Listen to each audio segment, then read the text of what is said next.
अवधेश जी आपसे, इस CAG report के आधार पर आपका प्रयास, आपकी कोशिश क्या है? रेखा गुप्ता सरकार का विजन क्या है सीएजी रिपोर्ट की फाइंडिंग को टेबल करने को लेकर के? आम आदमी पार्टी को घेरना या अपनी सरकार के हित में आप कुछ कन्वे करना चाहते हैं? देखिए पत्रकार महोदय, मैं बताऊं आपको, जिस तरह से कैग रिपोर्ट आज आई है, पेश की गई है भारतीय जनता पार्टी सरकार द्वारा दिल्ली में, इसका मकसद केवल एक ही है, जो दिल्ली की जनता का पैसा जो लूटा गया वो दिल्ली की जनता को वापस मिलना चाहिए। क्योंकि इस समय दिल्ली में केवल इंडियन की सरकार है, सुशासन वाली सरकार है, तो दिल्ली को साफ स्वच्छ विकसित राजधानी बनाने का संकल्प लेकर चल रही है। जो वायदे हमने चुनावी दौरान में किए थे वो वायदे हम पूरा करने में लगे हैं, उसका शुरुआत हो चुकी है। यमुना जी की सफाई की बात की थी, यमुना मैया की सफाई शुरू हो चुकी है। कैग रिपोर्ट की बात की थी, कैग रिपोर्ट आ चुकी है, और भी अभी आनी बाकी है, जिसमें और भी जो भ्रष्टाचार किए गए हैं आम आदमी पार्टी के द्वारा वो भी उजागर होंगे। लेकिन एक बात ये कहीं ना कहीं सही है कि दिल्ली में केजरीवाल सरकार द्वारा केवल भ्रष्टाचार के अलावा कोई विकास का दूसरा नहीं किया गया। अभी मेरे भाई कह रहे थे पवन जी, माननीय न्यायालय ने कभी नहीं कहा। मैं बता दूं, माननीय न्यायालय ने 2023 दिसंबर में ये कहा था कि 335 करोड़ का मनी ट्रेल का मामला दिल्ली सरकार द्वारा कहीं ना कहीं किया गया है, तो वो गलत था।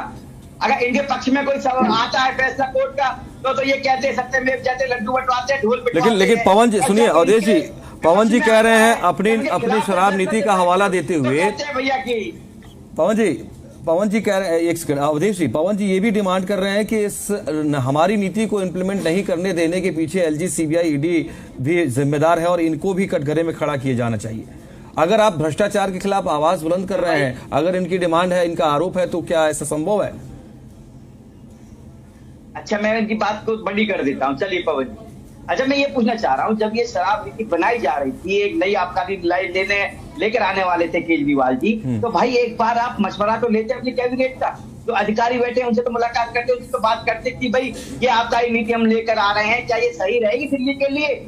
आपको मैं बता दूं, आपको 2013 में केजरीवाल जी ने कहा था कि अगर हम नई शराब नीति लाएंगे, अगर हम शराब के ठेके खुलवाएंगे, जहां शराब के ठेके खोले जाएंगे वहां की 75% महिलाओं से पहले राय ली जाएगी।